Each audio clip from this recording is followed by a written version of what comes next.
I am really so privileged to be hosting this conversation with these two amazing women.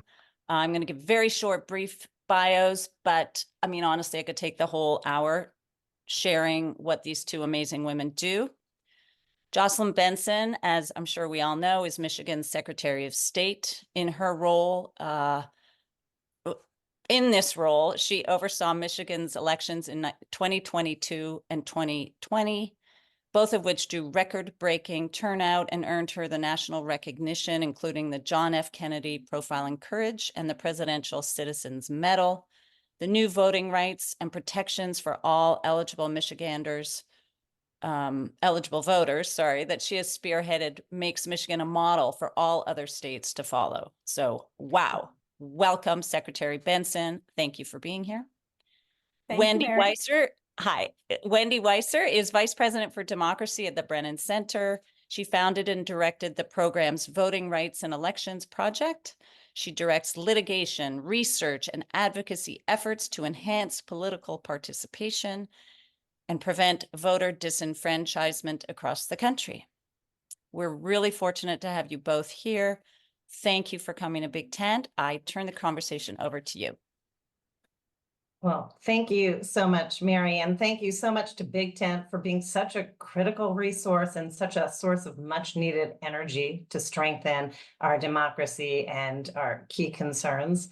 And I couldn't be more delighted this morning than to be this afternoon to be in conversation with one of our nation's most important and inspiring leaders, running elections, protecting our democracy, someone who can make us proud of our democracy and with whom I've been proud to work with for more years than we care to count.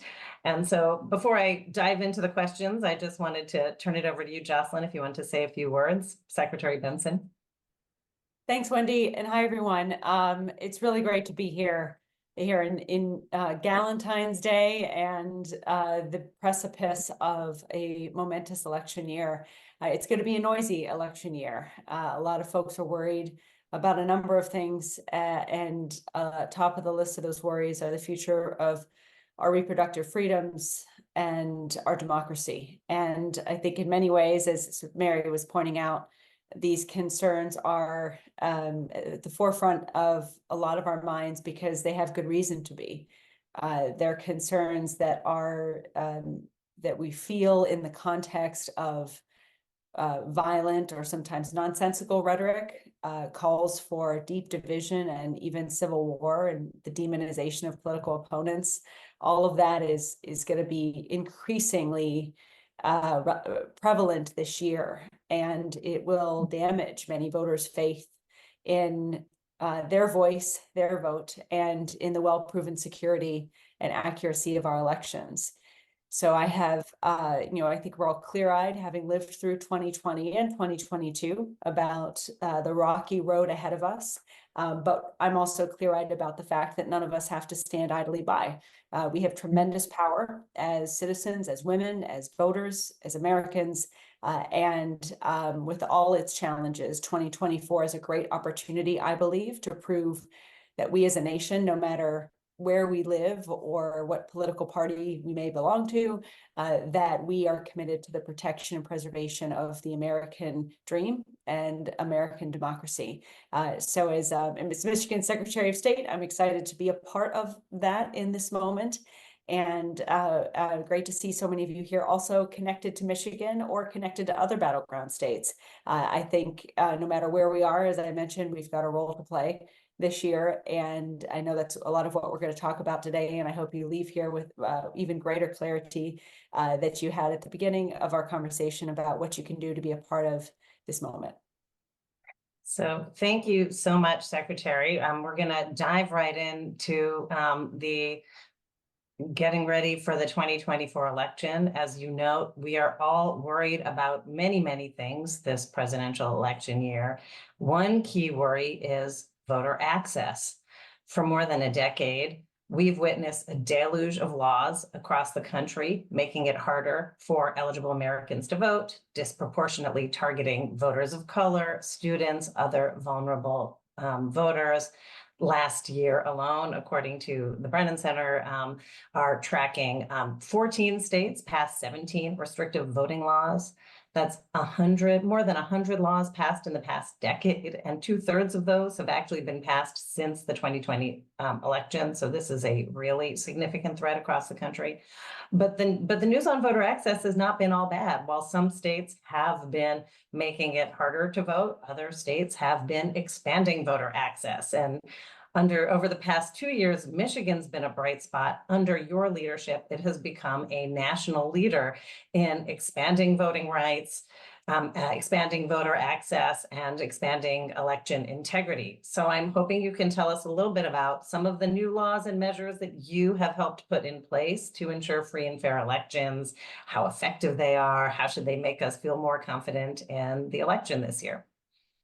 Yeah, it's really a great story that in the midst of all of these challenges to democracy that have taken center stage over the last several years, there's also this beautiful story in Michigan and throughout the country of voters rising up and demanding a better democracy and getting it. In Michigan, our story is bookended by 2 significant ballot initiatives, one of which was enacted in 2018 and the other enacted in 2022. These are ballot initiatives that amended our state constitution to expand election opportunities and options to vote in our state and help improve the transparency and security of the process. And the beauty of them is that they were voter written, voter driven, voter enacted. Were supported overwhelmingly by voters on both sides of the aisle.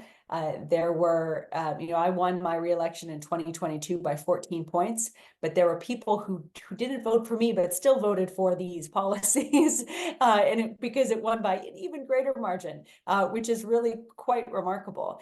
And what that does is enable us to enact a number of pro-voter policies, ranging from automatic voter registration, election day registration, online voter registration, to no reason absentee voting or universal vote by mail, expanded drop boxes, and 9 days of early voting, which we now have in Michigan, and a number of other things, a permanent absentee ballot mailing list for people who permanently want ballots sent to them ahead of every election that they can then return at in a way that makes the most sense to them, through the mail, at a drop box, and in person.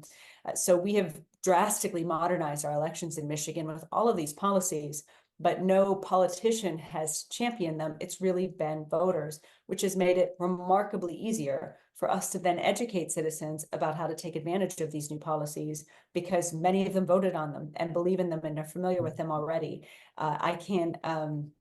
I have learned, as someone who advocates for expanded voter policies and has done so throughout my career, that getting them in place is really only 1/3 of what you need to do to ensure the goals behind the policy come to fruition. Having someone at the state and local level to implement these policies, getting them fully funded, and then educating voters about how to take advantage of them is all just as important as getting it enacted in the first place. So we've been able to lead that latter part, which has been crucial, but we wouldn't be able to do any of that work without the support of the voters and the will of the voters bringing these policies to fruition, which is a great story as to how our democracy has expanded even in the midst of these challenging times. So thank you. I'm going to turn a little bit to the challenges, and I'll start by harking back to 2020, when secretaries of state were thrown into the spotlight, partly, of course, because of the challenges of trying to retrofit and run an election during a global pandemic, but even more so because of the unprecedented national effort by a presidential campaign to interfere in election, to overturn the results. I was privileged to attend a ceremony at the White House where President Biden awarded you the Presidential Citizens Medal for your work both to stand up for our democracy, to try to thwart the plots to interfere in the election, along with a number of other election heroes, election officials, poll workers, and actually Capitol Police officers as well. And in many ways, we are still mired in the aftermath of January 6th and the attempt to overturn the 2020 election. So I'm going to ask a couple of questions about this and the challenges that you're now facing. One of the first problems I want to highlight is political violence. We have a heightened climate of mistrust, of political violence directed especially at election officials, the hardworking women and men who are forming the backbone of our democracy. We've been tracking that these threats for some time now, and they are ongoing. They have not been abating. Women make up 80% of election officials in the United States, and the harassment that women and their families experience is often much more virulent and different. And you yourself have been the subject of these kinds of attacks and harassment.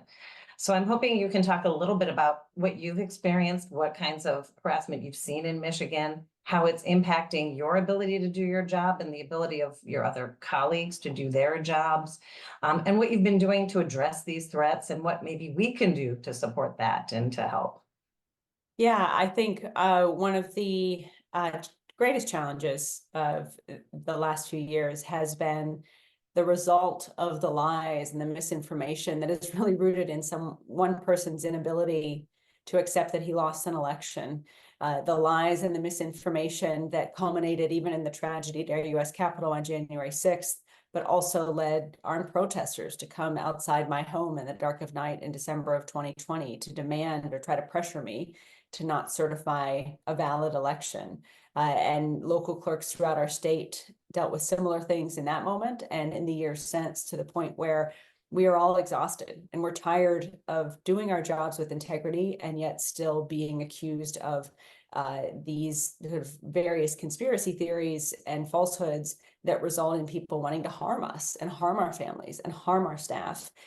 We have to install bulletproof glass in our clerk's offices. We've had to have security with us at all times as a result of these threats. And we're faced with this question of how are we going to respond?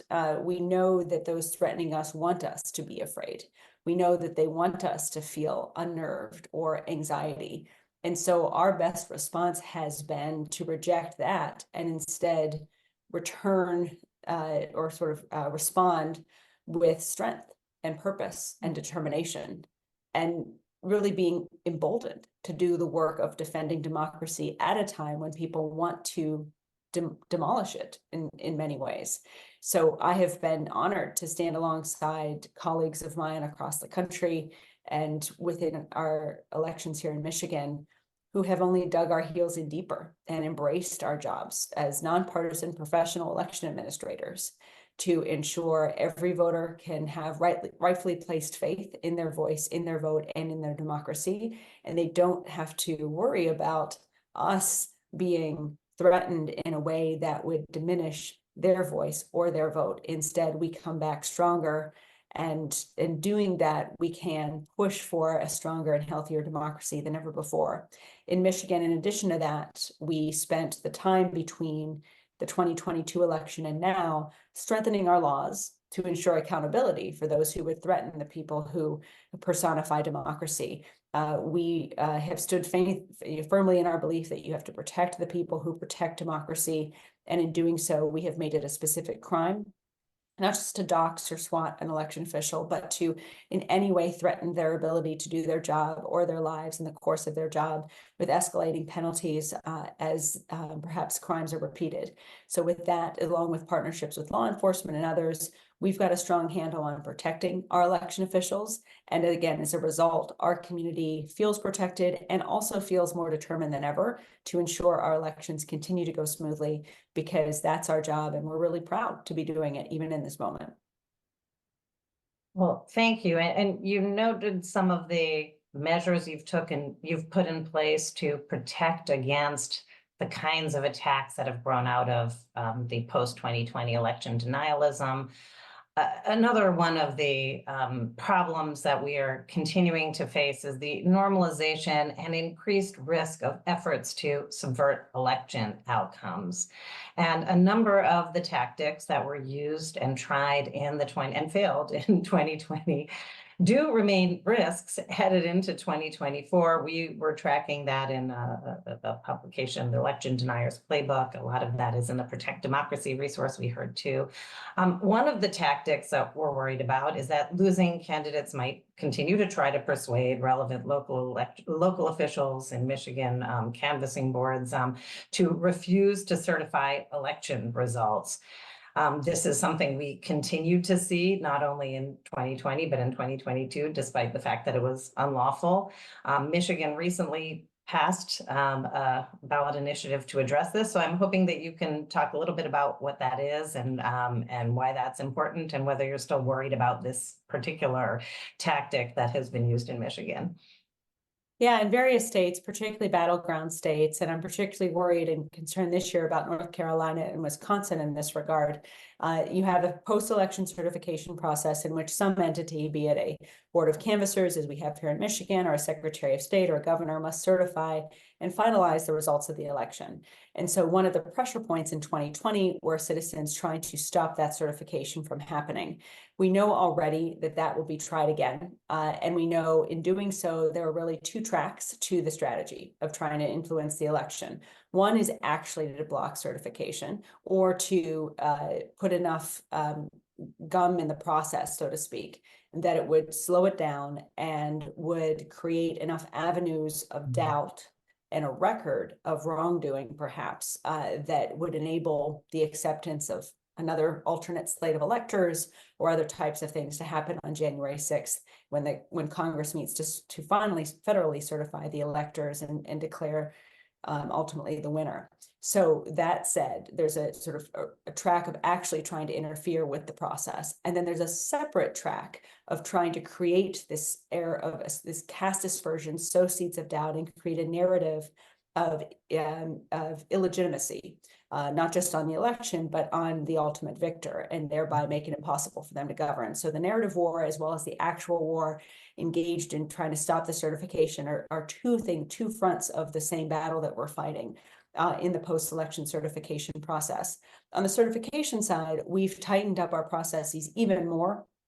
Undoubtedly, democracy prevailed in 2020 because people of integrity in these positions did the right thing.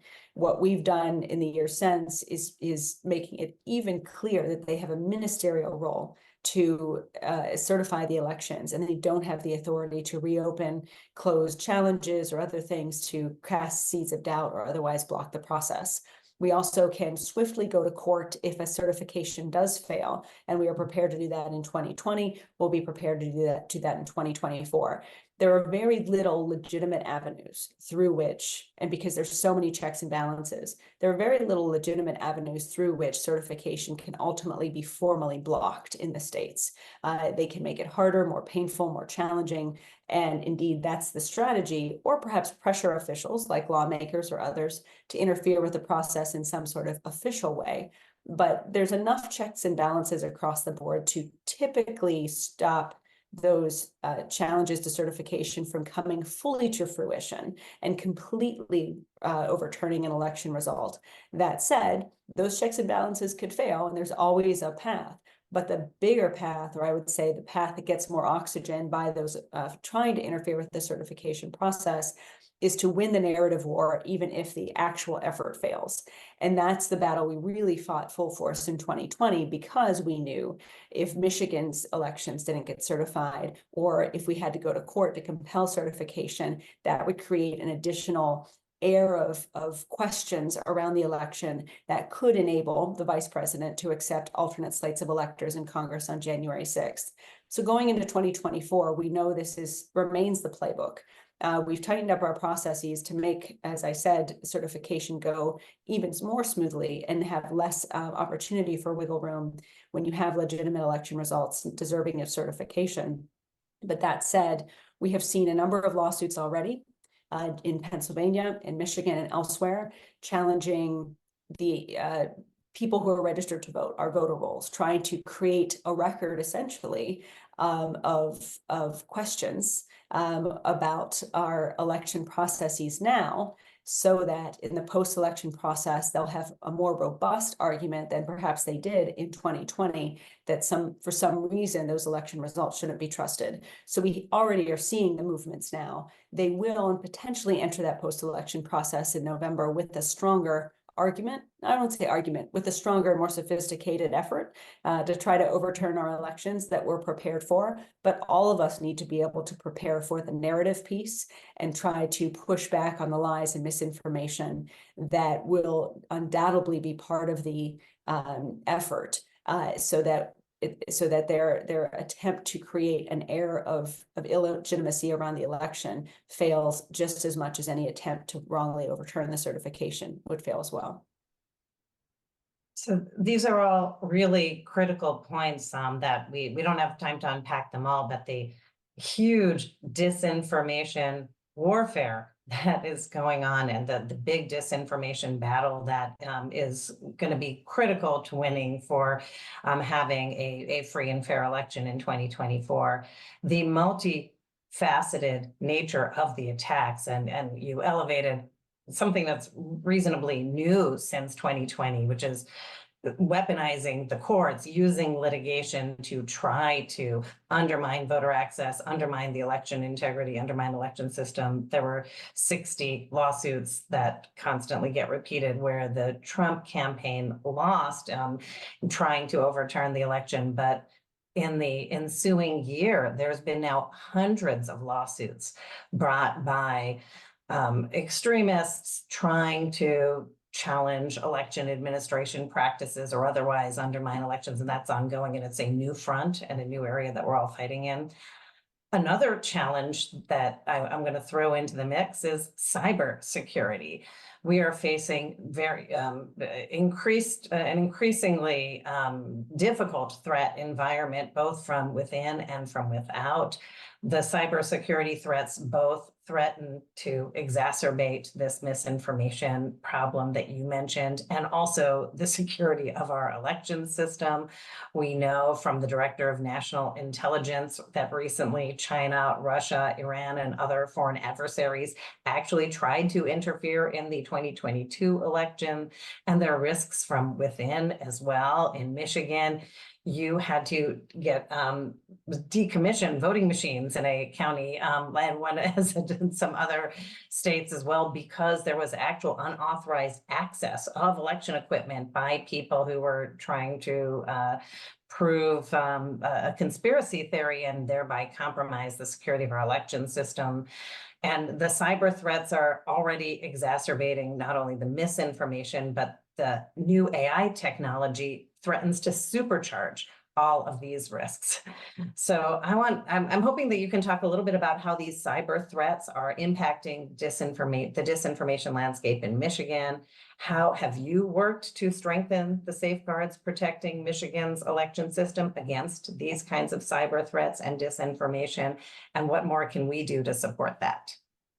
Well, Michigan is a very decentralized system. We have myself at the statewide level, then 83 counties, and then 1,520 local jurisdictions, each of which the local level actually operate the elections and report out the results to the county, and then that gets reported up to the state. So there are that creates various entry points for adversaries to potentially try to gum up the process.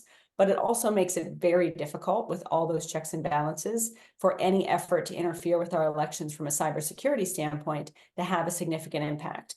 We also keep close tabs on the processes. None of our machines are connected to modems or the internet, for example, and so we have sort of universal security guidelines in place.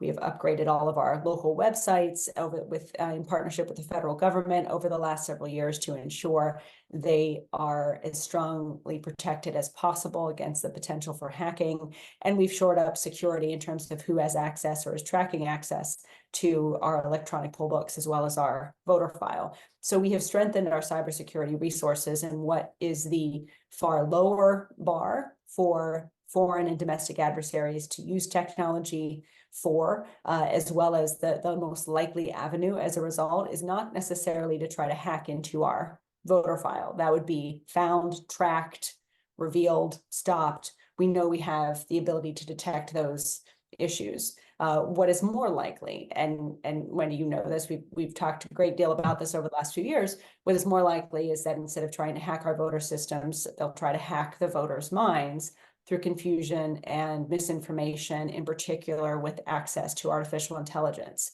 And it was great to see the FCC recently issue a statement banning or essentially criminalizing the use of artificial intelligence for deceptive robocalls. That gives you an example. We've also banned it here in Michigan. Several other states have done the same, as well as requiring disclaimers on any artificial intelligence use.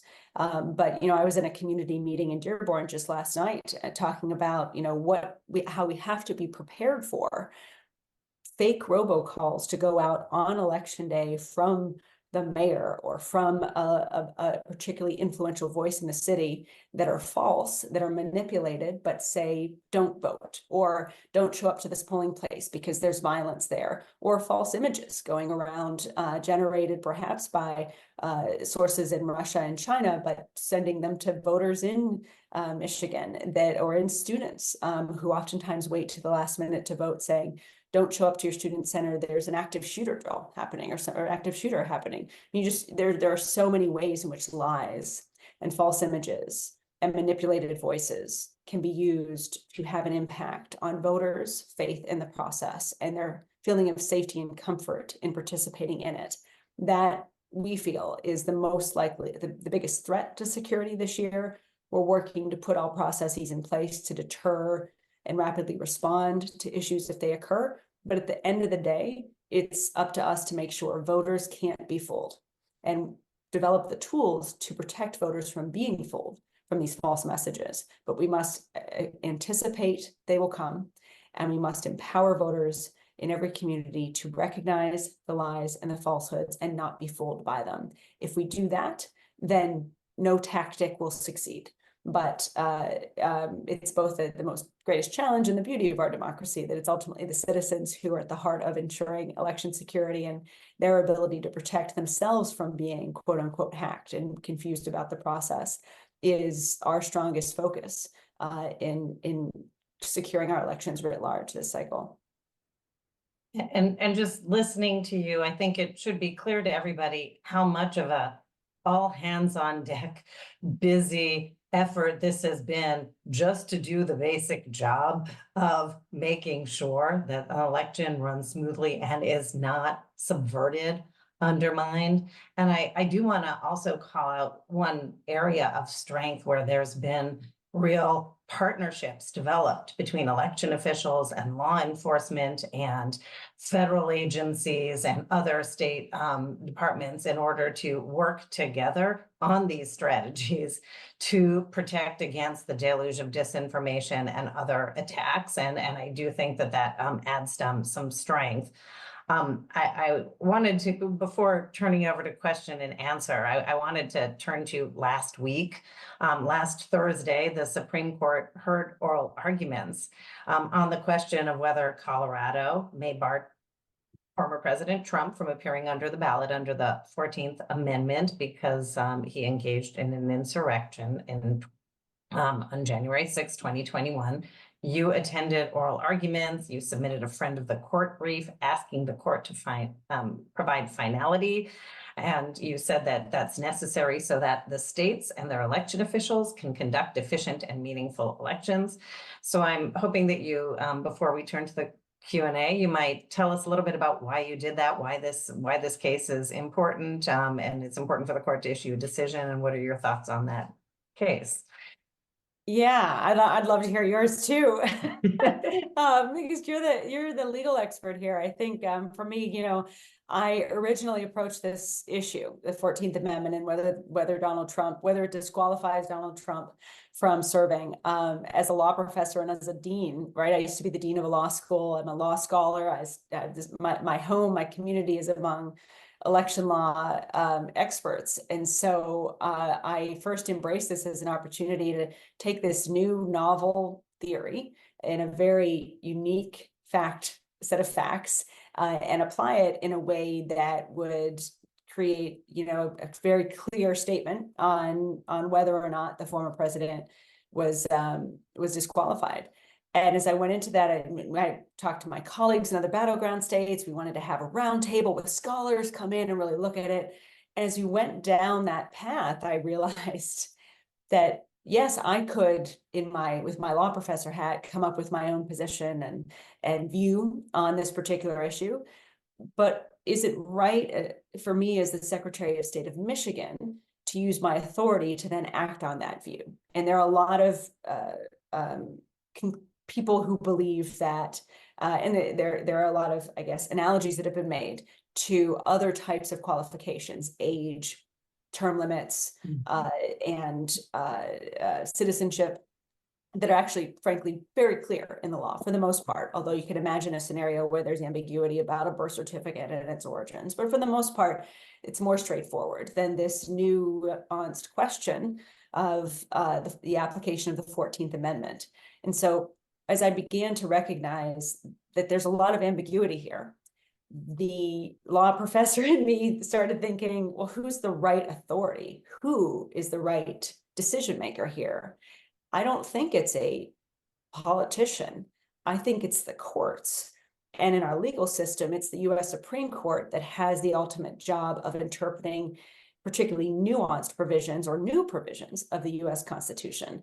And so I came out in September with an op-ed, and a very lengthy op-ed in the Washington Post that basically said, I can tell you what I think, but I don't think it's right for me or any other Secretary of State to have that authority. It's really got to be up to a national authority like the US Supreme Court to weigh these issues and make a call on the interpretation and the application of the law. Where are the guardrails? We can all say, I believe there was an insurrection. I believe that, and I do, that Donald Trump aided and abetted the actions of leading up to the tragedy at our US Capitol on January 6th. I believe he shouldn't be president again. I can tell you all these things that I believe, but what does the law say should be the proper decision maker in defining insurrection and defining aiding and abetting? If you have different states take that authority, you create a lot of confusion. And again, the way our system is set up is to give the US Supreme Court finality. So in saying that, I went to the court's arguments, ultimately did get to the US Supreme Court.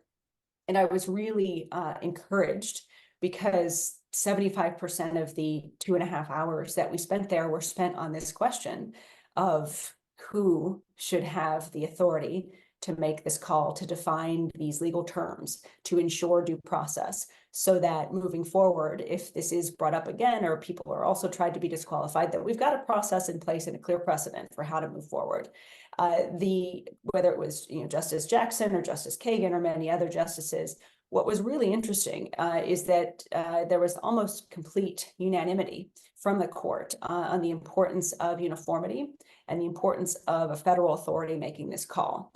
Secondly, there was a fascinating discussion about whether or not the president is an officer and whether the 14th Amendment applies at all.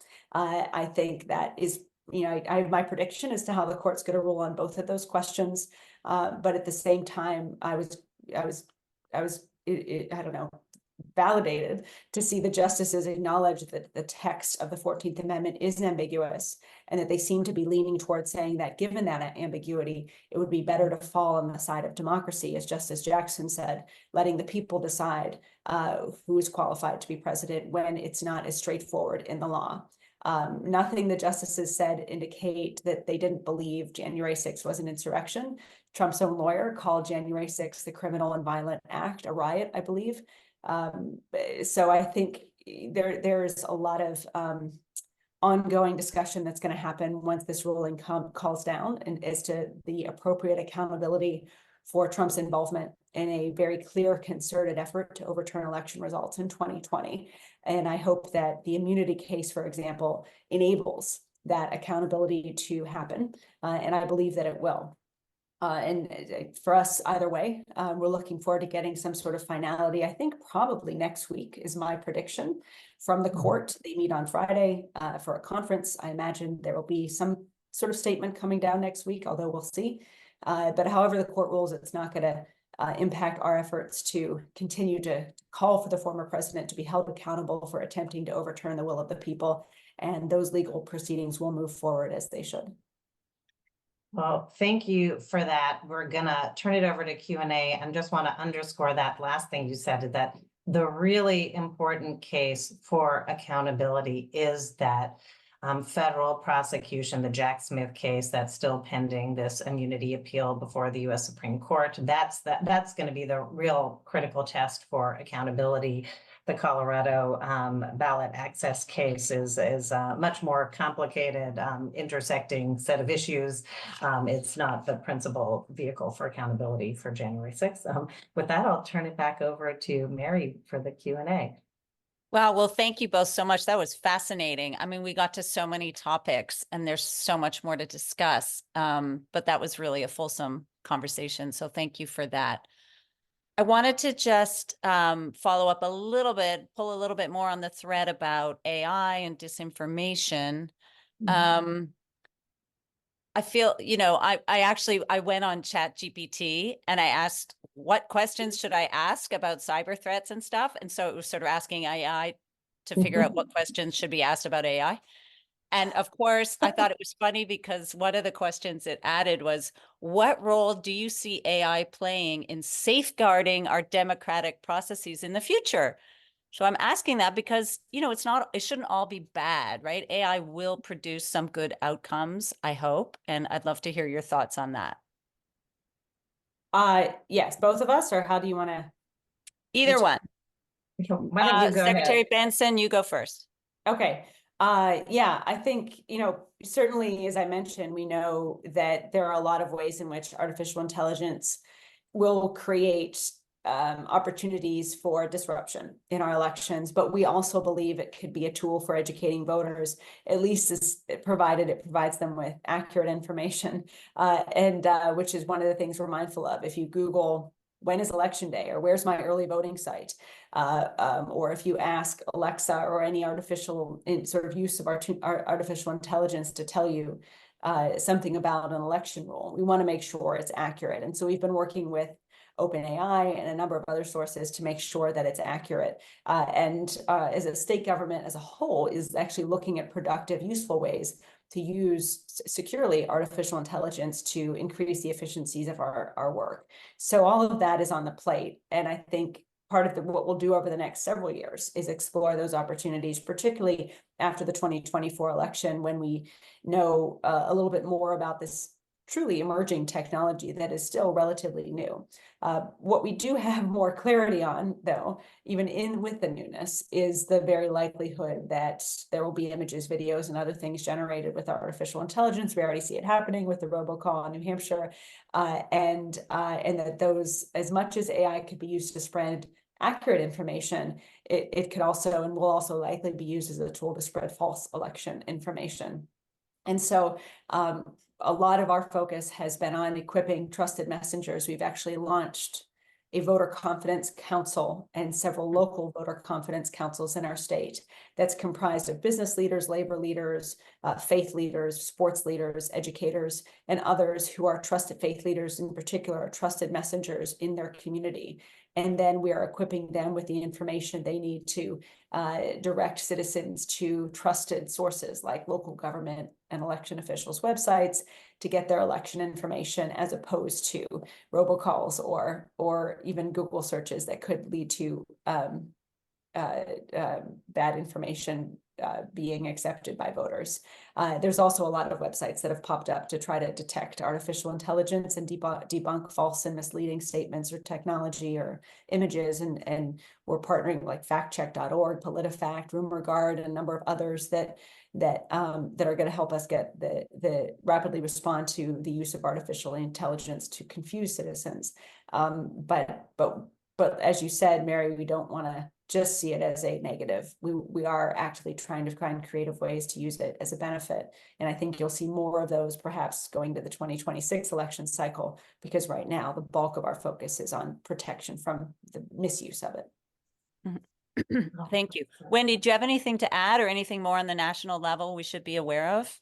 Yeah, well, I agree that the principal focus headed into 2024 is to stem the potential negative uses of AI that, this is going to be our first AI fueled election. I mean, much of this has happened before, but at a scope and scale that is really we haven't ever seen before. Improving the inputs into the AI system so they produce more accurate information, partnering with the AI companies and producers as much as possible to detect, mark, deter, put in place obstacles to the spread of that kind of disinformation using AI, building more secure and resilient systems and public are all going to be critical. But I will say that on the positive side, there are still election officials around the world, around the country that are using AI, taking advantage of the potential of AI to put out more accurate information quickly in an automated way, in a way that's actually targeted to particular constituencies, that's more language accessible. So it has a lot of possibility of actually having more and better targeted communications to voters from accurate sources if that is ramped up a lot. And we really want to, flood the zone with accurate information and drown out the inaccurate information that's going to be coming in. Okay, so a mixed bag. It's a mixed bag. This is going to Yeah. be a lot of work for this year. I think this is going to be an ongoing struggle and a lot of resources, and people are going to have to be focused on addressing this very particular problem. It's a lot of shoe leather necessary. Yeah, and as Kathleen just said in the chat, if information seems strange, folks should be told to call their Secretary of State office to question the information. Like you were saying, Jocelyn, just go to a trusted messenger. Don't assume that what you see on TikTok or Facebook or Google is fact. Something we need to tell young people as well, I think, as well as, older folks like me. Let's go a little bit more. I'd love to kind of dig in a bit on more sort of structural voting issues. So there's a question in the chat. Is the counting of absentee and early voting ballots on election day, does that open the door to sort of more conspiracy theories and misinformation? And how can we combat that?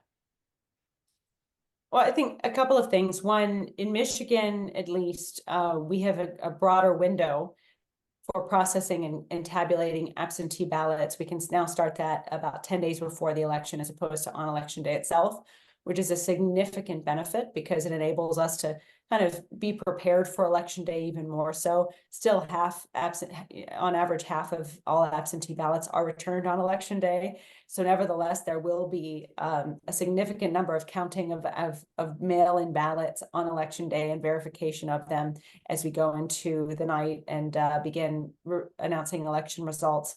You also in Michigan have a scenario in where, those 1,500 jurisdictions I mentioned, they're the ones tabulating. And then for the most part, and then their results get reported out to the county, then the county reports it out to the public. So, and sometimes the county will wait until every single one of their 70 jurisdictions has reported the results to them. And so it could be 90% done, but a county refuses to release the results until you get that one last one in, and there could be a breakdown of the machine. So all that to say is we do two things going into the election. We, one, recognize that there's a lot of opportunity for misinformation to flourish or for candidates to falsely claim they won the election in between when the polls close and when we have those unofficial results. And so we try to make that window as small as possible, but also throughout that window, be very transparent about why the window still hasn't closed. We're still waiting on Warren to report out the results to Macomb. We have, 80 more ballots to be counted in Detroit. And once they're counted, then we'll have results. Things like that will be, and it's what we did behind the scenes in 20 to a lot of reporters. I would text them and say, we're still waiting on Kalamazoo. We're expecting Flint to be done in an hour, so that we just keep transparency and information and valid information as much part of the conversation as anything. And then to also consistently prepare people for the misinformation, which we did quite successfully in 2020, at least in Michigan, where we had all of our results in 24 hours after the polls closed. And we spent that day basically being like, okay, if anyone tells you they've won, they're lying because we haven't, we just sort of kept that message. My colleagues in Pennsylvania and Arizona didn't get their results in until Friday, which was tough and frustrating for lots of reasons, but we're working with them now to try to make sure that doesn't happen. But we should all expect that to happen again. We should set the expectations accordingly, and we'll still work on the back end to get those results done as soon as possible, while also ensuring that we're proceeding with accuracy and security measures in place. But on the sort of external side, I think what we would love help with is for people to give us cover as we do our work, and to simply say, this is the process working. It's Thursday, the election was Tuesday, people are still counting because that's the process and how it works. It's actually a verification of the security as opposed to questions about security. So as we get closer to election day, I think we can focus more on that as we see preparations for Pennsylvania and Arizona in particular. But we should anticipate that there will be a handful of states that are not done within 24 hours of the polls closing, and they will likely be states like Arizona and Pennsylvania, where the margin of victory will be close and decisive. So all of us, I think, have a role to play in helping to clarify to the public what's happening in those states, so that people can at least have the rightly placed faith, or have access to information to give them the rightly placed faith that everything is going smoothly still, and that the results, whenever they come, will be accurate. I think that's so true. I mean, I think it's incumbent upon all of us to have really strong message discipline, right? Focus on spreading good information, not responding to the craziness that's coming out of a small minority of people. That's what they want. They want to drag us into these conversations about conspiracy theories. Focus on the message of the, the good work that's being done. This is a normal process. We'll help you with that, spread that, that information, just to keep everybody like sane. Wendy, I think this is a question for you. There's a question, thoughts on new electronic only voting machines that New York is thinking of buying? I don't have thoughts on those voting machines, though we do think that you need to have some kind of independent record of the vote cast that is separate from the machine and the tabulating system itself. Typically, that is a paper record, and so we don't have any independent electronic records yet, and that is something that there's been a huge amount of progress across the country over the last decade. There were many voting systems previously that didn't have that auditable record, and that is now a tiny minority of systems left in the country. 99% of voters are going to be voting on auditable ballots and machines, and that's a huge improvement for election security and for whatever arguments about election outcomes come in 2024 and beyond. Okay, thank you. Okay, we're gonna go up to 30,000 feet again. I think I think extreme partisanship is one of the biggest threats to our democracy, and there's a lot of ways people are working on addressing that, whether it's ranked choice voting, creating more balanced congressional maps to end gerrymandering, getting rid of the electoral college votes, getting money out of politics. I mean, you name it. There's 10 different ways that we could address this challenge. But given that it's Michigan, I would love, Jocelyn, to ask you so Michigan has an independent commission, right, that drew the last congressional maps, and it seemed to be fair. Do you agree? Are there any changes you would like to see to the structure of the commission? I think or to the end result? Well, I can't comment on that piece because it's an independent commission and it's unaffiliated with our office. But I think the process itself, we had so many people apply to be on the commission. It was clearly a voter-driven effort. That was really good and really encouraging to see the amount of participation. I think it's important that the commission itself listen to every citizen and incorporate all their feedback in drawing their maps. I know Ohio is considering similarly going this route as others. Certainly, we've seen when you give politicians the ability to draw maps themselves, they have an incentive to protect themselves and as incumbents and their friends. And so when you put citizens charge, you're already leveling the playing field a little bit more. But we've seen even so, we need to make sure that citizens are listening to everyone and incorporating every community's feedback into their deliberations. And Wendy, what's the process for getting other states, maybe New York, right? Like, I remember, yeah. Yeah, well, Sort of I'll start. embrace that nonpartisan commission idea.